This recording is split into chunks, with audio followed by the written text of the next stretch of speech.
back to the Racing Mindcast, the show that helps athletes slow down their minds so they can race past their limits. I'm Chris Haig. And I'm Morgan Bickenbach-Davies.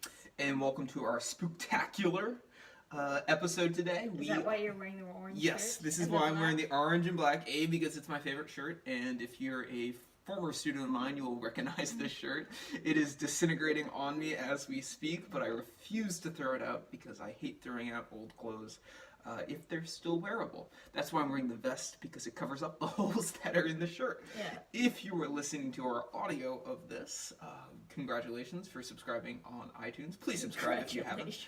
And also make sure you head over to YouTube so you can actually see the infamous Breezy Hollow Camp t-shirt. Anywho, back to, this is our pre-Halloween spectacular. And in this pre-Halloween spectacular, we have in our first part, we are talking about a not-so-scary subject, Morgan's training, and how that's progressing. And it's a little scary. A little scary, but scary in a good way, I think. It's a good scary. Kind of like Hocus Pocus. It's the movie Hocus Pocus. It's a good scary. And then we are going into Boomchickapop, because they have 2 seasonal flavors. Mm-hmm. And then we are finishing up with the Year of Fear and recapping what we've done so far and more on that to come. So stay tuned. And with further ado, let's get into your coaching. And I pictured this as more of an interview process between coach and athlete.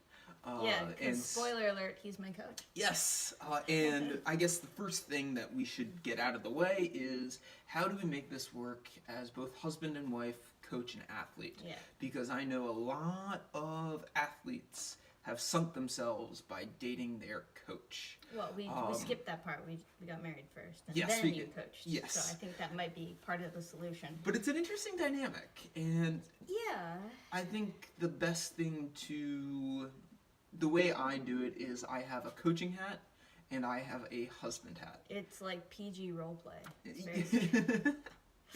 Yes, and you do say, as your coach, blah blah blah. Mm-hmm. As your husband, blah blah blah.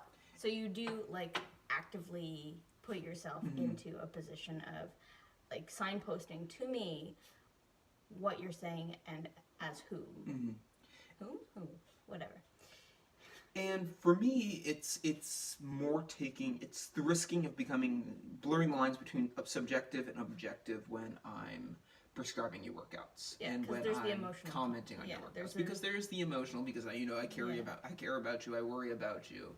Yeah. So I really do have to step out of the subjective husband role and into the objective coach role and treat you like an athlete. Although I would argue that coaches also have subjectivity for a good reason. Like they should care about their athletes, just in a different way than say a husband would a better wife.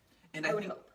Yes, and I think that's what I try. That's what I try to bring in is that carry over the caring that I have as a husband and as a friend, carry that caring into my coaching role, but put it in a different place and have how can I make you a better athlete? Yeah, because it's a different outcome than having a happy wife, happy life. Right.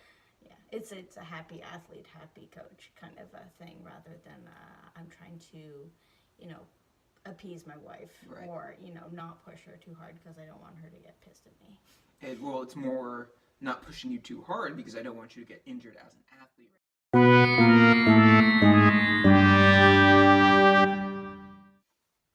And we're back after a little bit of a technical glitch, but anyway, to get back into the coaching, how to separate coaching from hubby coach.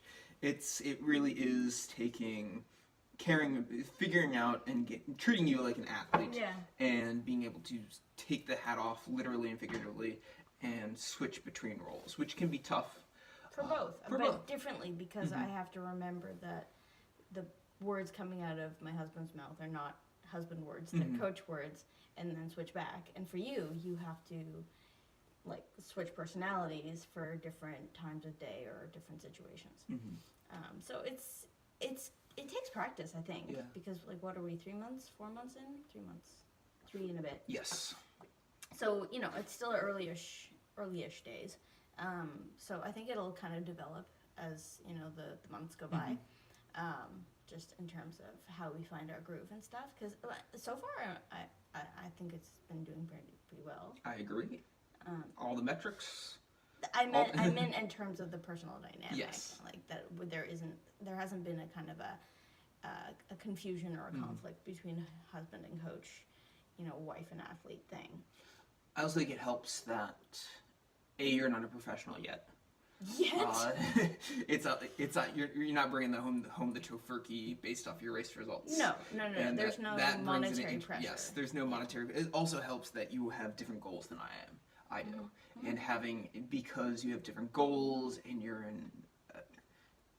in a different situation, it's easier to coach you. Versus if you were a triathlete aspiring to be a professional, that would be more difficult in my opinion, and I would most likely outsource you. But I think I'm in a fairly unique situation where I'm not limiting myself to I want to do X, Y, Z. I just want to see how far I can go, which gives me a lot of leeway. And so from your perspective, you're coaching an athlete who just wants to see how far they can go, which is pretty limitless, and it doesn't have a timeline. Like, it's just, okay, let's see what happens. And, like, I want a trajectory, I have goals, but let's just see how far I go. I would also, from a coaching perspective, it's not necessarily that you have goals, it's you have benchmarks. And I like seeing them as benchmarks because it gives me a time frame of this is how the models project where you should be, so let's hit those benchmarks. And it gives that landmarks, and it gives it that limitless quality to see how far you can go as an athlete. Yeah, and you get little kind of tidbit goals as you go that kind of progress up and up, but they aren't the ultimate goal. Like, I don't want to set myself an ultimate goal because I find that very limiting, because what happens if I reach that, going back to what we talked about a few episodes ago, that if you reach that goal and you plateau, you can get really depressed because you have the kind of the post-race depression. Too invested into it. And then you reach it, and then what? Like, so I don't want to set myself ultimate goals. I just want to see how far I can go. So it's very limitless, but it's motivational because I have those mini goals set along the way, kind of like breadcrumbs. And even for my athletes who do have goals, like finishing Kona in this time, and doing this race in this time, or doing so many miles within 24 hours, even with those athletes, I do try to step back and say, let's just see that as one of many goals. And I will coach you through that, and then we'll see what happens after that. But don't invest too much into that. Don't make that your life. Don't make that your life. Don't make it that the be all and end all of your athletic career. Exactly. And as a coach, that's very important to set that vision and help cultivate that vision in your athletes, whether you're a team player. And there's actually a bunch of studies that I was reading last week on that, is that coach vision was one of the driving factors that led to team success. Keeping the big picture perspective while still taking seriously the athlete's goals and expectations. So what do you look for in a coach? I don't know, because I haven't. Why do you need a coach? Why do I need a coach? Because I push myself too hard. That's like, it's not that I'm not motivated to work out. I just don't know how to pace myself. I always go balls to the wall and then crash and then can't move for 2 weeks. Like, so I try and, every time I work out, I try and make it, the best workout ever. And I don't know how to gradually, drop in little bits of intensity, and I don't know how to, structure a cycle. I don't know how to do that kind of stuff for myself because I don't take it seriously. I always feel like I'm not doing enough. So I need that external objectivity to say, no, you're pushing yourself too hard, and that's unsustainable. Let's back off so that we can do this for the long run. Because I have a very hard time doing that for myself. So, and I think that's what I've been focusing on, is making sure, telling you and reassuring you that you have been on the right track. And look at this 4-month block of consistent workouts. You haven't gotten sick. You haven't gotten injured. You've had tightness that we need to address. Foam rolling and using the R8 rumble roller. Oh God, I think that's going to be the next step. But anyway, that's months away. But reassuring you that you are hitting the right zones, that you need to hit these zones in a workout, and hitting those zones that are prescribed, those levels that I prescribed, rather than higher ones. That's what it means giving it your all in a workout. Yeah. It's not going above and beyond. It's doing the prescribed workout, and that can be frustrating because I admit that I've been very conservative given your past history with your undulations, your sine wave graph of hitting peaks and then crashing, very consistently building up your training program so that you don't get injured, and we're very aware and very in tune about that intensity level. Yeah, for me that's kind of frustrating, just because it's like I've kind of always been like obsessed with like making everything I do epic, or like to give it my all, and if I don't give it my all, I'm not good enough. Kind of like that kind of self-hatred stuff. So it's kind of frustrating for me to like rein myself back because it feels like I'm taking myself too easy. Yeah. Like I'm babying myself, or I'm coddling myself, and I have to remember big picture, big picture, big picture. For sure. I think another thing that we are working on and doing quite well is using metrics and not becoming too obsessed with the metrics. And I think that's another good thing for you is that you need to outsource that to a coach to make sure that you're not obsessing over the metrics, because as we talked about in the last episode, it can get into your head. Because having a coach can help you give those numbers context. Right. Because just, especially things like heart rate, like we talked about last time. Heart rate, like just looking at it and it never being high enough, or just being like through the roof and just getting demoralized or just confused. I need someone to calm me down or say, no, this is completely normal, or this piece of equipment isn't flawless. Like, I need that kind of stuff because it's really easy for me to just kind of say, well, it must be about me, not the thing measuring me. Yeah, and I think in the future, we're going to be using Stride, getting the running power meter, and I think that's going to help, because as a creature of growing up and using a heart rate monitor, we've seen in the past couple of weeks, especially with indoor training, how it's very volatile. The very volatility, and also with calories and kilojoules. Yeah. Using kilojoules instead of calories based off heart rate is the way to go. So switching over to more power-based metrics that won't drop out, that won't fluctuate from 200 beats per minute down to 90 beats per minute, and then all over the place depending on how you're doing. Switching over to more concrete metrics will be helpful, because it will give you more objective feedback with that. And more confidence in what I'm supposed to do. And also pacing, because that's something else we're working on, is making sure that you don't go too hard too early.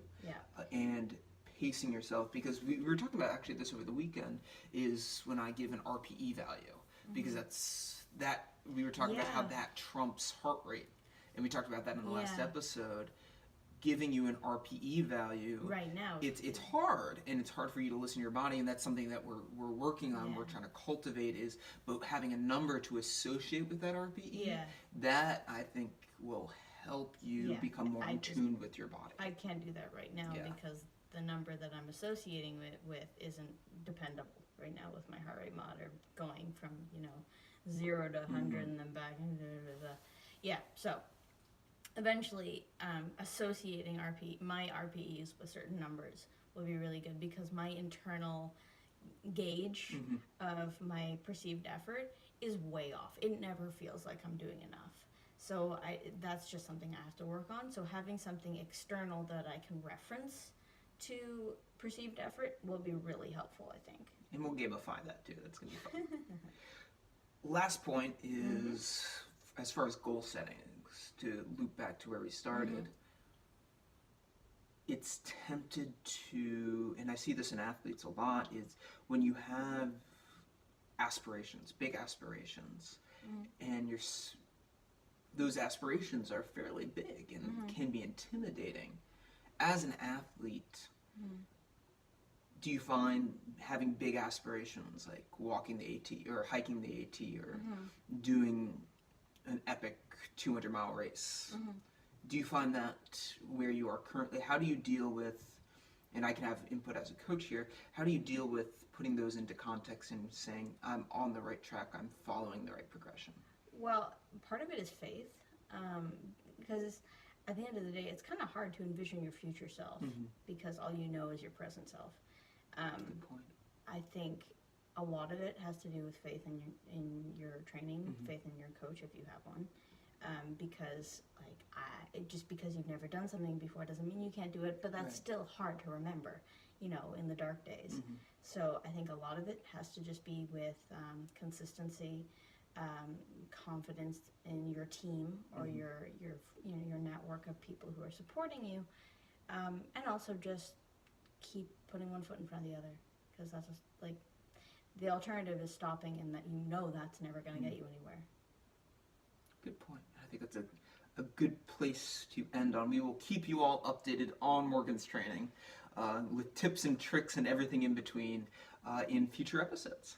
Super. Awesome. So with that, I think we are ready for part 2, Buy It or Bonk, Halloween edition.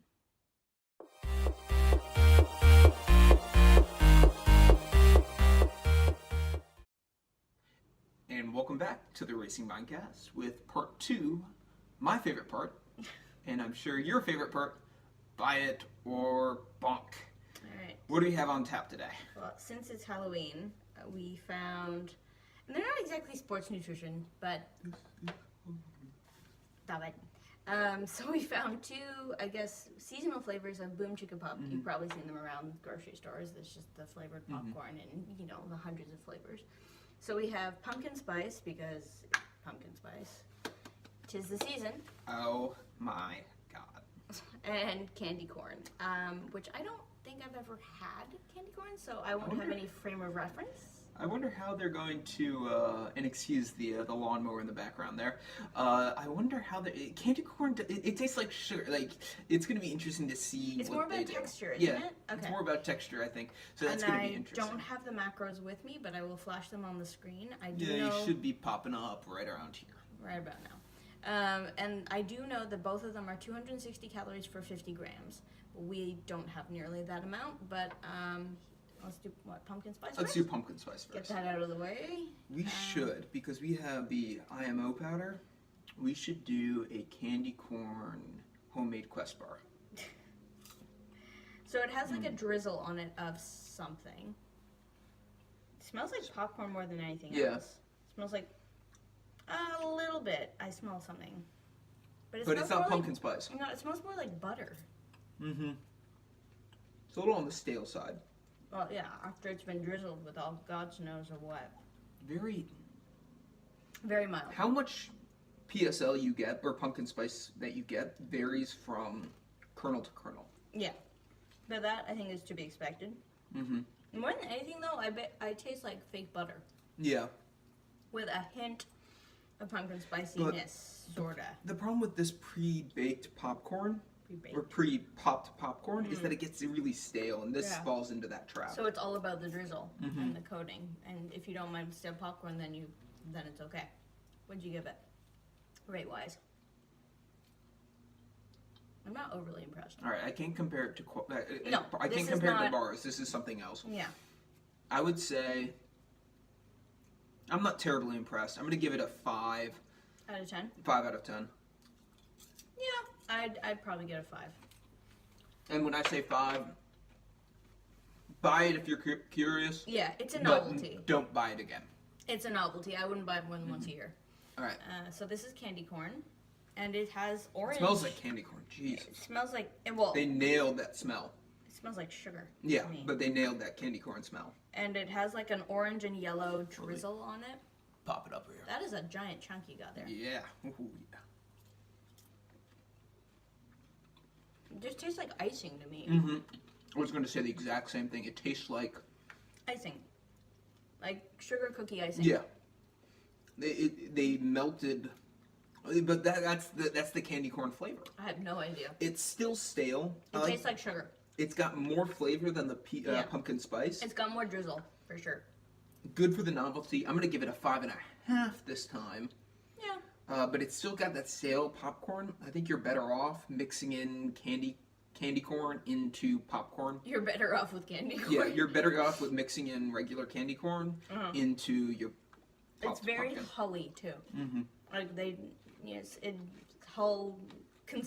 hull quantity seems to vary from brand to brand, and this has a lot of the popcorn skin, hull stuff. Yeah. So not a It does huge get fan. stuck in your teeth and your Yeah, not a huge fan of that. So yeah, I would also give it a 5.5, just because it has slightly more flavor. All right, and that concludes Buy It or Bonk. We've got a special video coming your way with this popcorn coming later on, so you definitely stay tuned. And if you know me and know my love of... Well, I won't give it away. No. Anyway, on to part 3, Year of Fear.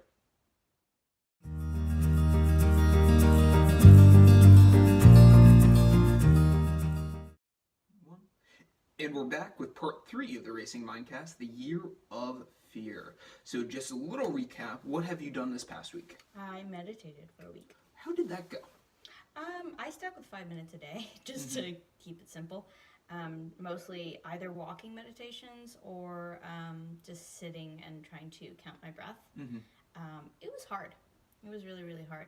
I haven't sat without any music or podcasts. So no headspace? Nope, nothing. Just to try and focus my mind on my breath and just let 5 minutes go by. Longest 5 minutes of my life. Every time. And every time a negative thought or any thought came into my head, I would have to start over from 0 and start counting again. And you just start the 5 minutes over, or start your breath counting? You just start counting your breath over and over. So you try and get to 10, and every time a thought comes into your head, you have to go back to 0, and you just. Which is very traditional. Yeah, it's very basic meditation, and that is tough. Yeah. And kind of wrenching. So, what did you do? I had an enjoyable meal. So if you flip back to last podcast, whenever I shop or meal plan or think about what I'm going to eat, it's always based off of what I've done athletically, so refueling, thinking about the macros, thinking about the sugar content. Is this going to, inflame my body for a pre-workout, post-workout? It's a lot of noise going on in my brain that makes me choose mine. It's almost like mental procrastination to eating. And which I understand completely. When I do sit down to a meal, I do eat rather quickly, and I don't enjoy the food. So what I wanted to do is I wanted to face those kind of like your voices in your head when you were meditating. That occurs and gets very loud when I eat. And I wanted to sit down and actually enjoy a meal, not based off macros, not based off of anything but pure enjoyment, and really enjoy it. So that's what I did, and I won't give you all the details. You're gonna have to go to braveheartcanada.com and check out the blog post there about what I ate. It was good. I enjoyed it. I used the Headspace app because they have the eating app. They have one for eating, which was good. It helped me. This is interesting but because I'm gonna have to. I'm gonna redo it because I felt as I will say on my blog, I was very rushed, and I was very. We had other stuff to plan today, so I wasn't able to plan out what I was going to eat as much as I would like while I was shopping for it. So you can repeat it. So I'm going to repeat it with different ingredients and also enjoy it more and sit down and extend out the meal to enjoy it. This is interesting because for me, when I eat, I have to dissociate. Like, I don't remember half the things I eat because it's too painful to be fully present while I'm eating. So I have a kind of an out-of-body experience when I eat, which is, and during, like, prep, and my mom calls it werewolfing, where I become a different person. Yeah, and I get out of the kitchen. Yeah, like, and I can't help it, but it's how I have to get through it. And so I know that's something I really have to work on, so this might be a good idea for me in baby step format. Anyway, what are you doing this week? This week, we talked about last week, so we're filming this ahead of time, so I'm trying to put in my mind's eye. So we were talking about enjoyment, and then This coming week, I'm going to be eating pizza, and we talked about that last episode. So the following week after that, I'm going to see if I can go for a run without my Garmin, without any metrics. So the week of Halloween. So the week, this is, yes, the week of Halloween. So that first week of November, I'm going to go for a workout, and I'm just going to do one workout without my Garmin. Oh boy. And that is going to be tough. Because I've noticed that I've become very dependent upon Numbers. My metrics. Yep. And using those metrics, like we talked about at the beginning of the episode, I need to start distancing myself, especially for easy runs and recovery runs. Just going out and enjoying it. Yeah. So that is going to be my fear, is doing a workout without the metrics. Naked. I most likely will record the metrics and have them afterwards, but I'm not going to look at them throughout. And I will be wearing makeup. Oh boy. Just because I've always really poo-pooed it. And I think it has more to do with the fact that I just don't know anything about it. And I grew up with, a kind of a sense that it was just what silly girls do, and it's become very... Whores and harlots. Yeah, there's a lot of kind of judgment around it, and I would say 80%... 80% of women I see wear makeup, and I really have to get over that just kind of intimidation factor. It's a department of drugstores and beauty salon and all that stuff I know nothing about. So I just want to kind of try it on for size and get over that little whatever it is that I have about makeup. And all things girly, really. Sounds like a good fear. So that concludes this week. Make sure you head over to BraveheartCanada.com, check out our website, check out the blog posts, check out all of our content there, and we will be back next week with a recap. Until next time, in this Halloween season, don't forget to breathe.